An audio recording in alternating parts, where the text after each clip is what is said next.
2009년 9월 17일 새벽 4시경 미국 로스앤젤레스 몰로비아시의 응급의료 서비스 센터로 다급한 전화 한 통이 걸려옵니다. 지금 제 여자친구가 밖에서 공격을 당했어요. 지금 피범벅이 다 죽어가요. 얼른 좀 와주세요. 놀란 병원 측은요, 상세 주소를 물어본 후 가장 가까운 의료팀을 즉시 파견, 헬리콥터를 타고 현장으로 이동합니다. 그런데 이동 중에 의사가 뭔가 좀 생각할수록 이상함을 느낀 거예요. 신고자는 제임스라는 남자였는데 이 제임스가 신고한 주소가요, 되게 부자 동네였어요. 24시간 사설 보안과 매 시간마다 경찰이 순찰을 도는, 그러니까 치안이 굉장히 좋은 곳이었던 거예요. 웬만해선 여기서 범죄 안 일어나는데 순간 의사 촉 뭔가 싸했던 겁니다. 그래서 이 의사가 이동 중에 경찰한테 전화해요. 그렇게 의사와 경찰이 동시에 제임스 집에 도착합니다. 이때 제임스는요, 눈물 범벅이었어요. 제발 내 여자친구 살려달라면서 사람들을 침실로 인도합니다. 안방에 딱 들어서자마자 와우, 피냄새 엄청 났대요. 그런데 시신 상태 봤더니 더 엄청나. 안방 소파에 아시아 동양인 여성이 누워있는데 온몸이 피 범벅인 거예요. 그녀 몸에 크고 작은 상처들이 엄청 발견되는데 이 상처에는 배인 상처뿐만이 아닌 화상도 포함됩니다. 물린 자국도 있고, 거기다 안방에 벽지하며 바닥에 다 검붉은 피가. 놀란 의사는요, 바로 응급처치 도구를 꺼내 그녀를 어떻게든 살려보려고 했는데 결론은 그녀 사망해요. 여자친구의 이름은 32살이었던 펠리시아 탕. 제가 그냥 발음 때문에 리펠리라고 부를게요. 그녀는 싱가포르에서 온 중국인이었습니다. 직업은 무명 영화배우랄까요? 그 분노의 질주에도 잠깐 출연했었고, 성룡 주연 영화 러시아워2에도 카메오로 나왔었대요. 여튼 제임스 왈, 야구 같은 옆에 크리켓이라는 운동이 있는데 이걸 이날 오후에 친구들 몇 명과 했다는 거예요. 얼마나 격하게 했는지 저녁에 집에 가는데 내내 팔이 아파. 그래서 집에 도착하자마자 진통제 몇 알을 먹고 누웠다는 거예요. 그런데 여기 수면제가 들어있나봐. 잠이 쓱 와. 잠들랑 말랑 하는데 그때 여자친구 리펠리가 보였다는 거예요. 여자친구가 조끼에 반바지 입고 나갈 채비를 하네? 어디 가? 나 밖에 조깅하고 오려고. 이 저녁에? 얼른 하고 올게. 이때까지만 해도 별 생각이 없었다는 거예요. 그대로 잠이 오니까 그냥 잤어.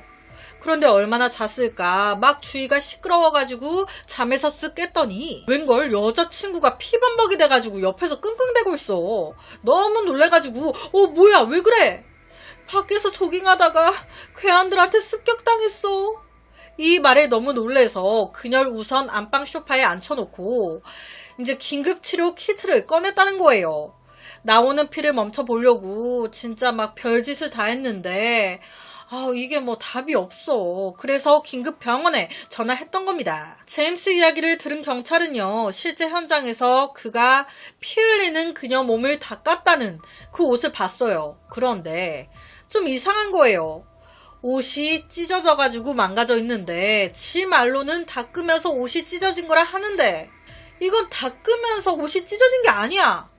피 닦는데 옷이 왜 이렇게 찢어져? 거기다 경찰이 또 한 가지 의아했던 게, 집 말로는 여자친구가 밖에서 습격을 당해 집 안으로 들어와 있었대요. 피 철철 흘리면서 들어와 있었다는데 그러면 당연히 밖에서부터 피를 흘리면서 왔을 거 아니에요. 현관 밖에부터 해가지고 길가에도 모두 피가 뚝뚝 떨어져 있어야 정상 아닙니까? 집 안도 그래요. 현관문 열고 들어와서 안방까지 쭉 핏자국이 있어야 정상이죠. 그런데 안방 빼고 그 어디에서도 핏자국 안 나옵니다.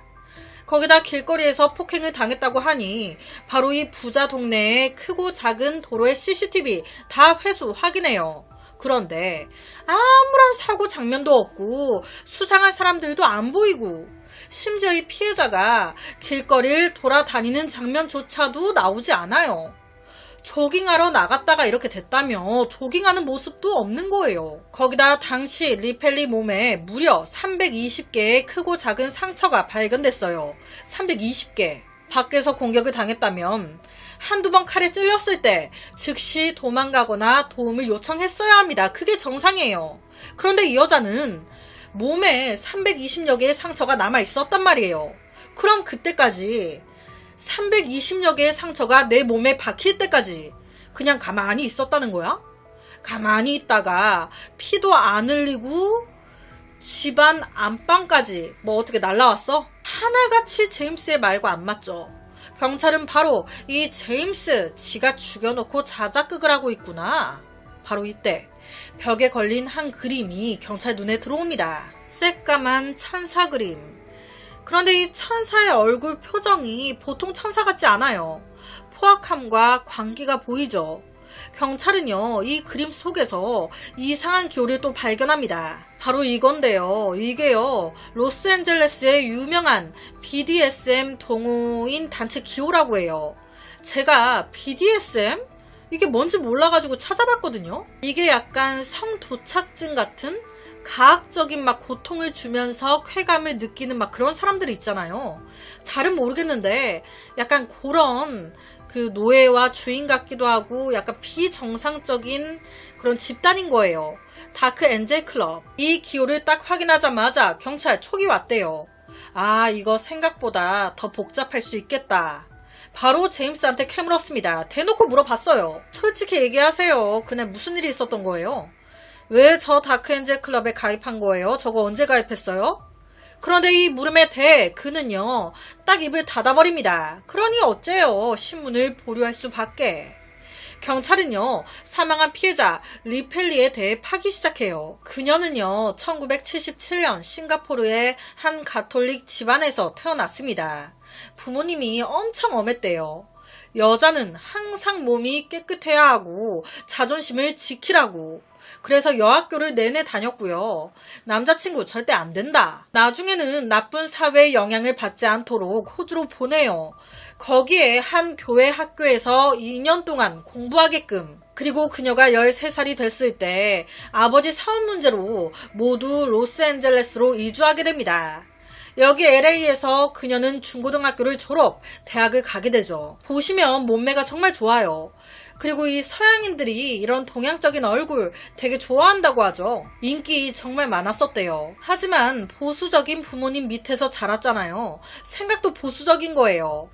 그렇게 남자들이 작업치고 해도 절대 안 사귀었었대요. 그런데 어느 날 한 흑인 동창 하퍼가 자기 중국어 좀 알려달라고 너무 착하게 다가온 거예요.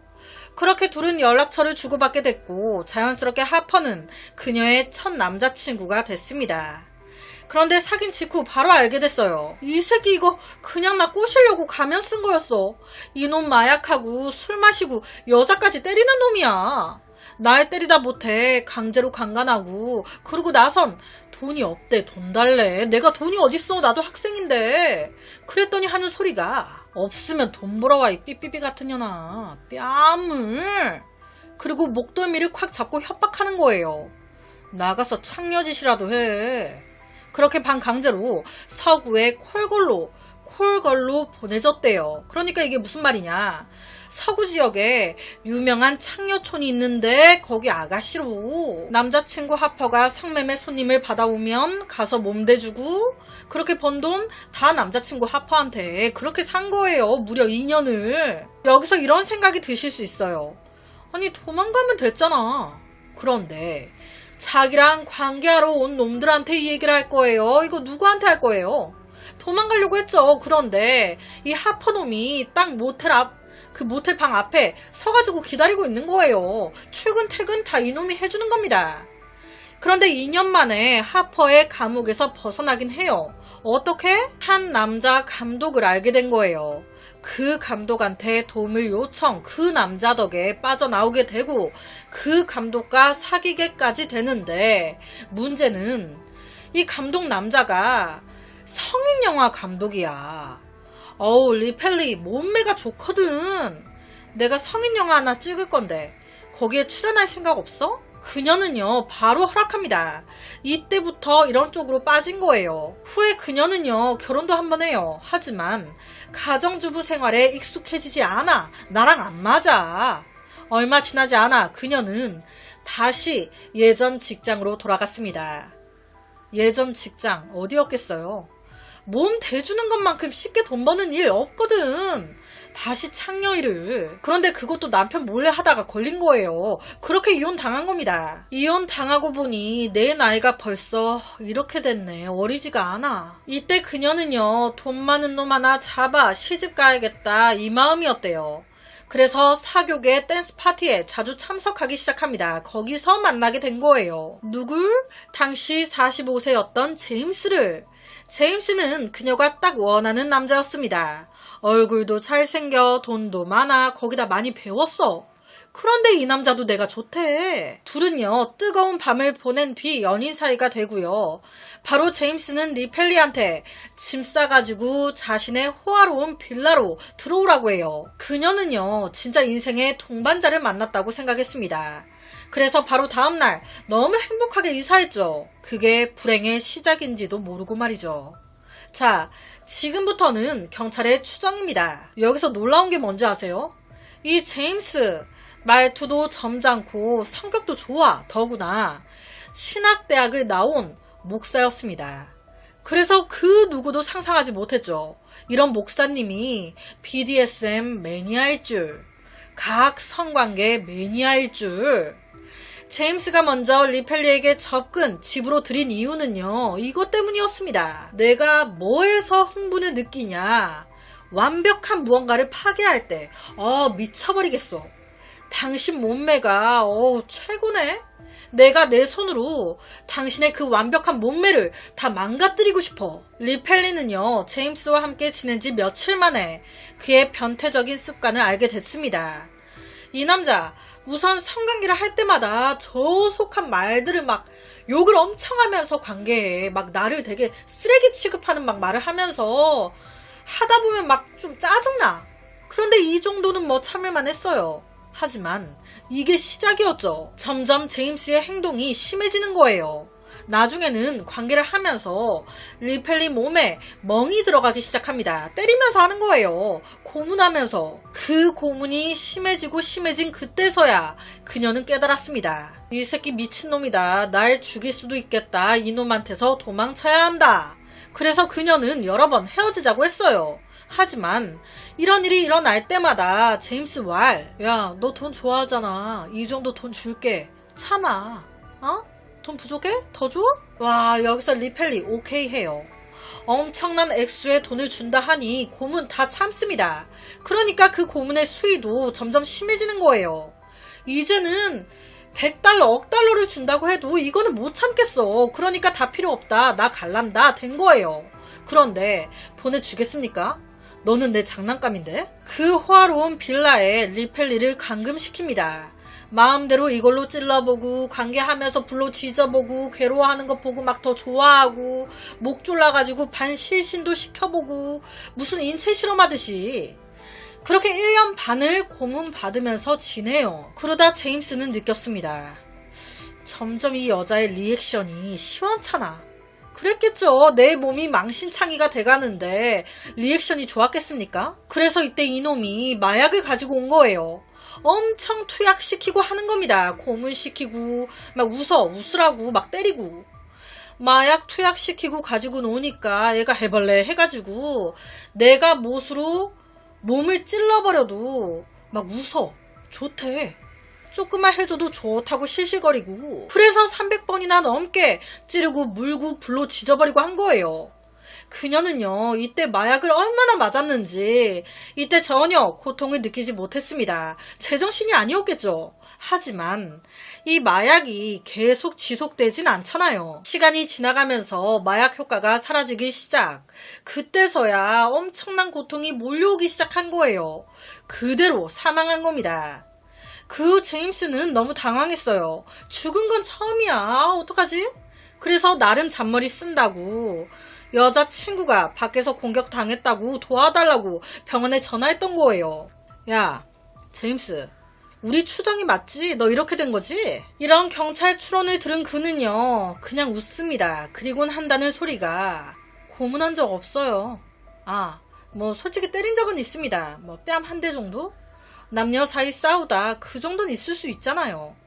그러니까 내가 때려서 죽은 거 아니에요. 그녀의 진짜 사망 원인은 마약 과다 복용이라고. 그녀 몸에 난 320여 개의 상처? 이것도 내가 낸 거 아니에요. 지가 혼자 마약에 취해가지고 혼자 흥분해서 지가 스스로 낸 거라고. 마약도 내가 안 먹였어요. 지가 스스로 맞은 거지. 경찰은요, 실제로 제가 앞서 말씀드린 경찰 추론을 법정에서 배심원들에게 제출했습니다. 그런데 문제는 사건이 일어난 지역의 배심원들이었어요. 제가 앞서 이 새끼 부자 동네에 살았다고 했잖아요. 태생부터 부자였단 말이에요. 이 법정 배심원들 똑같은 동네에 똑같은 부자들이었습니다. 이놈이랑 다 아는 사이야. 제임스의 사업 파트너이거나 친구였습니다. 게다가 부자잖아요. 비싼 유명한 변호사 선임하는 거 이게 일이었겠습니까? 그러니 결정적인 증거가 없으면 방법이 없는 거예요. 결론은 제임스 혐의 없음 나왔습니다. 와 씨발, 그냥 한 여자가 억울하게 미친놈한테 장난감으로 놀아나다가 희생된 거예요. 이와 관련해 경찰이 할 수 있는 일은 아무것도 없었습니다. 리펠리가 마약을 한 건 사실이었으니까. 그녀의 사망 사인 부검 결과 정말 마약 과다 복용으로 나왔으니까. 그런데 이걸 그녀가 강제로 투약이 된 건지, 몸의 상처 또한 정말 제임스가 때린 건지, 스스로 낸 건지, 이런 거에 대한 증거가 있냐는 거예요. 경찰은 100% 제임스가 죽인 걸로 보였어요. 증거, 살인무기 안 나왔죠. 제임스 본인도 자기가 안 죽였다고 하고 있죠. 마약했잖아. 자기가 다 스스로 상처낸 거야. 이렇게 빠져나간 거예요.